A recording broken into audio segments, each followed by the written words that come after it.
Does getting your PhD help you make more money? Part two. Okay, so now I'm going to speak to my personal experience. When I was on internship, I was at one of the highest paid internships. If you go through my page, you can see that. But I was at one of the higher paid internships. I feel like the most paid internship is going to be if you're military, and that can be like 100K, but it's only if you're military. Then from there, I think it's like UCLA and some of the prisons, which are 50 to 60,000 in terms of pay. And then counseling centers, I was at the higher end of counseling center. Now, to some people that might not be money. It's really not, truly. I went from making six figures in the DMV to having to cut my salary literally in half to go on internship.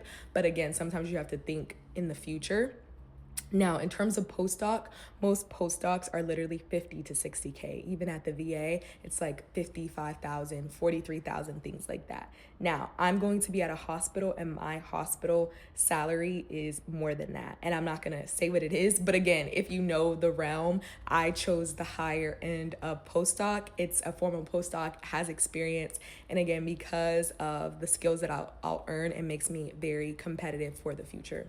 So with me, in terms of have I made more money, because I was a doctoral student, a lot of the jobs that I had in nonprofit and drug prevention and et cetera, and because of like the school that I went to, Howard, they wanted me because they felt like I can project manage. I was mature. I knew how to handle things. I had a background in psychology, so I could deal with youth, XYZ. So it actually made me, and then I had specific skills and things that I had done and had worked in drugs and substance use and all these different things that actually made me very competitive.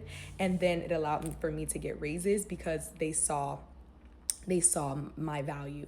So yeah, that was basically that is something a little bit about me in terms of my earnings per se. But yeah, I think it really just depends on the person. And so you have to know what area you're going to be working in, what, like, do you have, I don't want to say grit, but like, can you market yourself, can you sell for yourself? And a lot of times it really is about networking. And a lot of jobs and a lot of ways to make money don't exist until you create them. So that's a better thing to say.